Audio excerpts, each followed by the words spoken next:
Good morning, children. Sairam. Today we'll start with a chapter from your English course book, chapter number 11. The Next Voice You Hear by George Sumner Albee. Most of the philosophers and scientists claim that we are one among the millions of galaxies in the world. When we zoom out and look at ourselves, we are nothing but passing shades or specks in the universe. There is someone or something that governs the universe. Do you agree? Let us read about the history of radio. Whose picture is this? Guglielmo Marconi. What was he famous for? He was famous for his pioneering work on long-distance radio transmission. 20 years after the telephone was invented and music was first sent down a telephone line, Guglielmo Marconi sent radio signals. Guglielmo Marconi studied at the University of Bologna. Fascinated by Heinrich Hertz's discovery of radio waves, he realized that they could be used for sending and receiving telegraph messages, referring to it as wireless telegraphs. Marconi's first radio transmissions in 1896 were coded signals that were transmitted only about a mile, that is 1.6 kilometer far. So coded signals were there, that is Morse code, dot and dash. He moved to England, took out a patent and experimented further.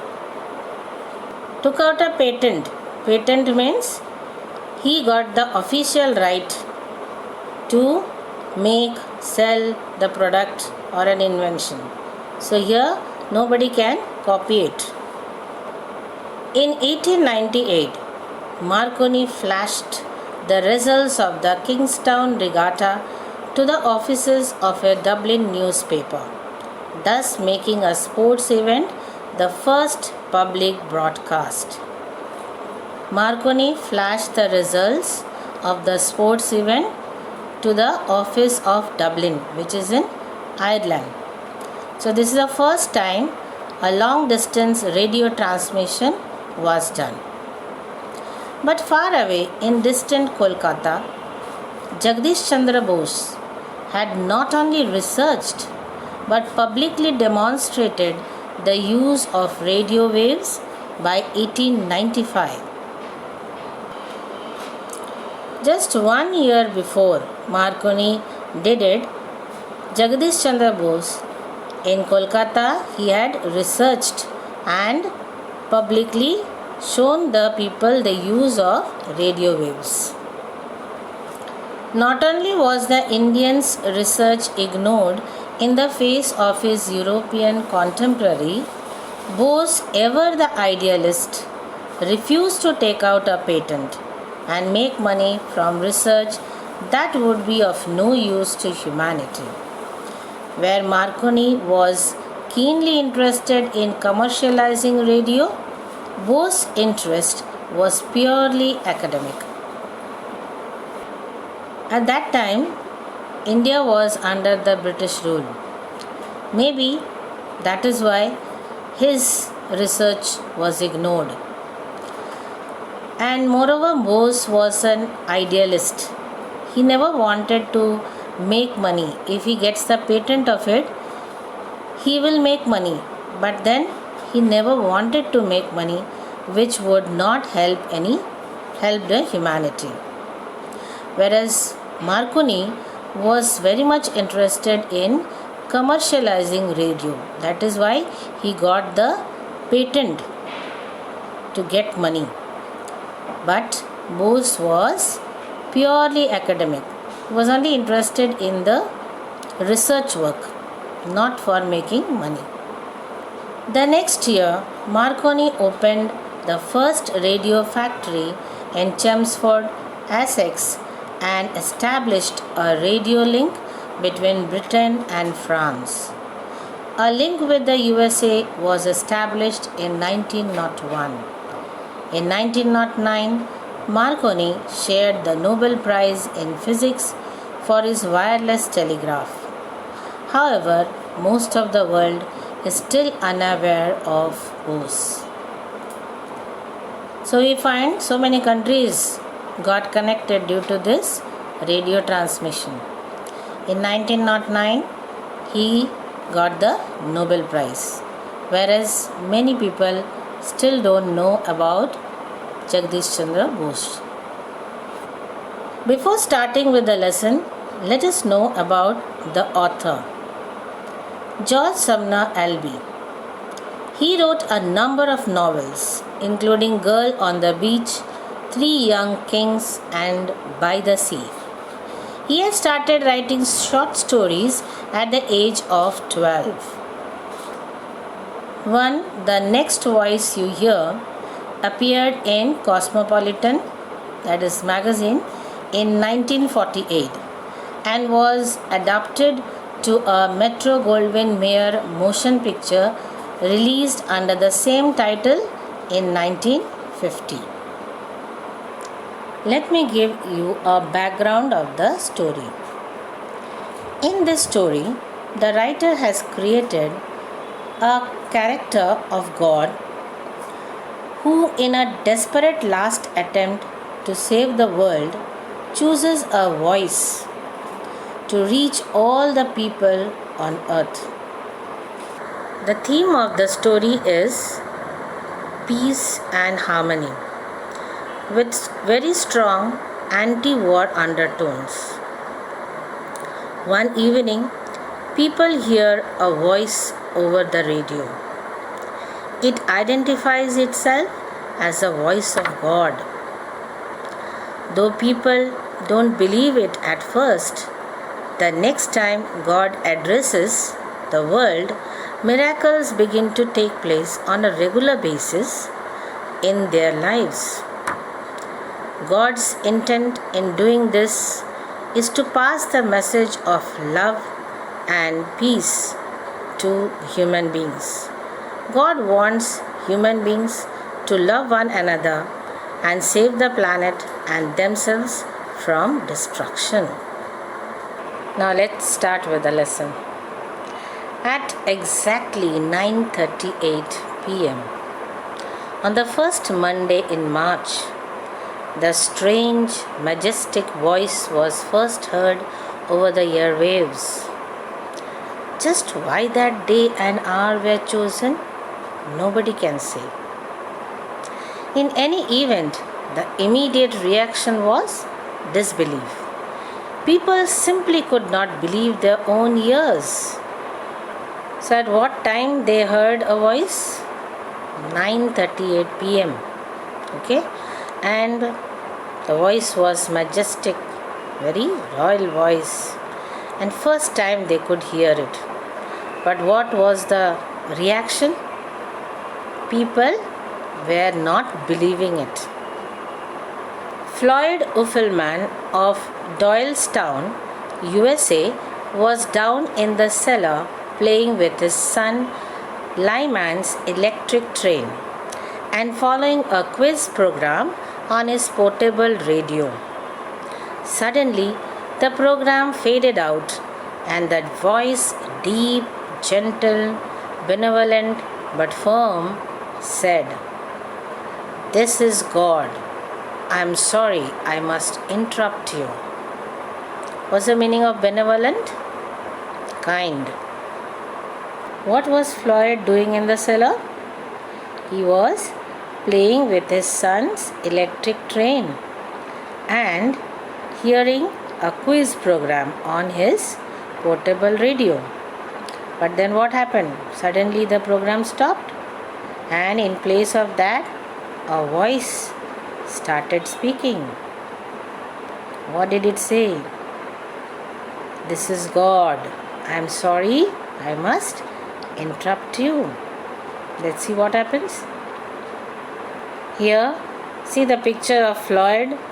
See his reaction when he hears the voice on the radio. A plan of creation ought by rights to go forward under its own rules. But you, dear children of the sun's third planet, are so near to destroying yourselves, I must step in. I shall spend this week with you. Floyd stood for a moment gaping. I'm sure Lyman set up a microphone in his room. He climbed to his son's room. What did the voice say? That it was God. And God said that you people, children of sun's third planet, that is Earth. And what are you doing? You are made to bring about a development for your kind. But then you people are destroying yourselves. So God has to step in. And that is why God will be spending 1 week with them. Floyd was surprised. He looked at the radio and he thought that maybe his son has set a microphone in his room. And so from the basement he went to his son's room. Lyman was sitting with one foot in his hand, agonizing over arithmetic problems. What did you do to the radio? Demanded his father. Me? Nothing. Is it broken?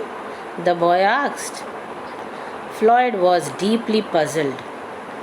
He went next door to his neighbor, Jean Huckel. What's the meaning of agonizing? Worrying. He found his son trying to solve arithmetic problems. So when he asked his son about the radio, the boy thought that maybe it is broken, but then Floyd understood. This boy also doesn't know what has happened. Okay, so he went to his neighbor. Who was a neighbor? Jean Huckel. Jean, Floyd said, were you listening to the quiz show just now? No, answered Jean. Lux Radio Theatre. Then I guess you wouldn't have heard it, Floyd said. Say, did you hear it too? Asked Jean in astonishment. Wasn't that most peculiar? When Floyd asked Jean that whether he was listening to the quiz show, he said that he was listening to Lux Radio Theatre. Then Floyd thought maybe he has not heard it, but then Jean also have heard it. So he found it very strange. Doylestown was not the only town that felt wonderment. By morning, the news reports from Europe, Asia, Africa, South America, and Australia were in. And it was public knowledge that the broadcast had been worldwide and multilingual.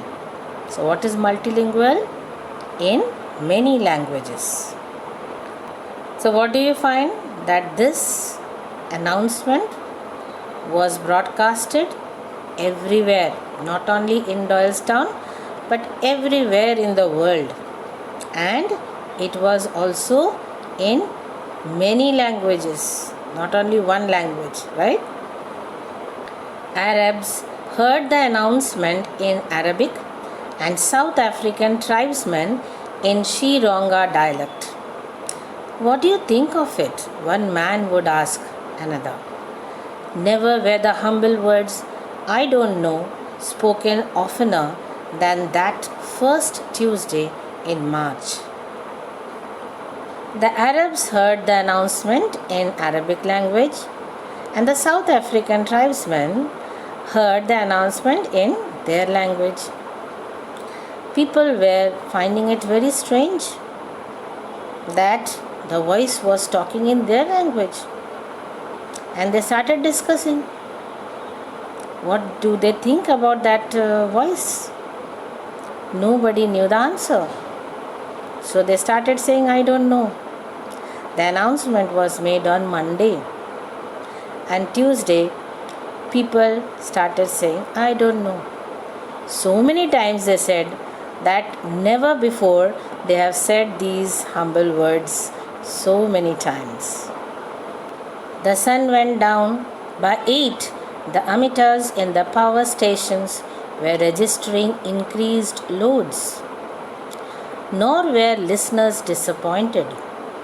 Exactly at 9:38 p.m., the serene, friendly voice spoke again. Do not be afraid. I only want to convince you that I really am God and that I am visiting you this week. What is ammeters? It's an instrument used to measure electric current in a circuit. Here you have the picture of ammeter. By 8 p.m., the ammeters, they started registering increased loads. Everybody wanted to listen to God. But they were not disappointed because exactly at 9:38 p.m., the serene, that is calm, friendly voice spoke again.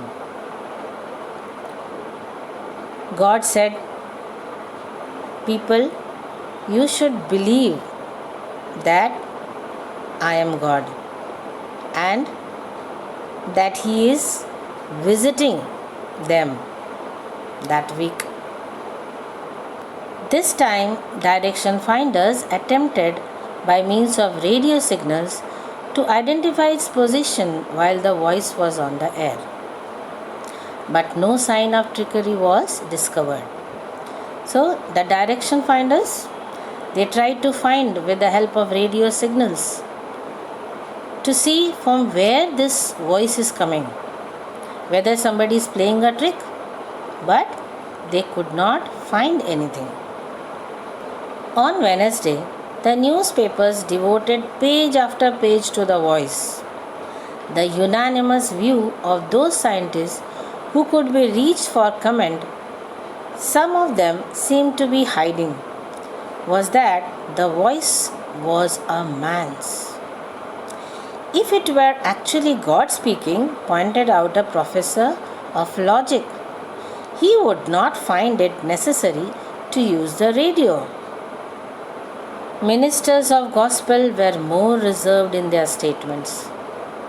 Even if the voice be not the Lord's, said an Anglican bishop, it reminds us of something too many of us forget. God is here with us. Monday, Tuesday, then Wednesday. Wednesday you find all the newspapers writing about that voice, page after page. And the scientists were asked to comment. Some scientists were, they commented, but some went into hiding. But they unanimous means they completely agreed that the voice was that of a man. Now, a professor of logic, what he said?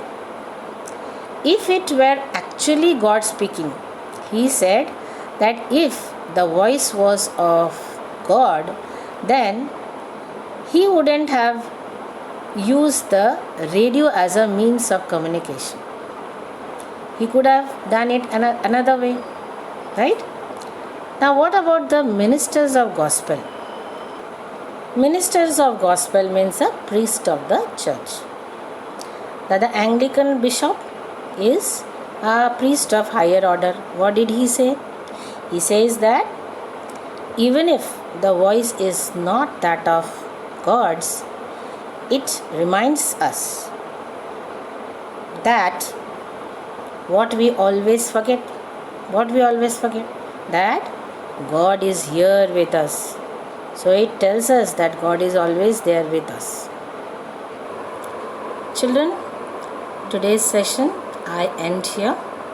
I hope whatever I discussed with you, you have understood very well, you have understood the lesson, and you have noted down the important words, the meanings which I discussed while explaining the lesson. Children, after this video, there will be a link. You have to click on the link and submit the answers. Thank you. Have a nice day.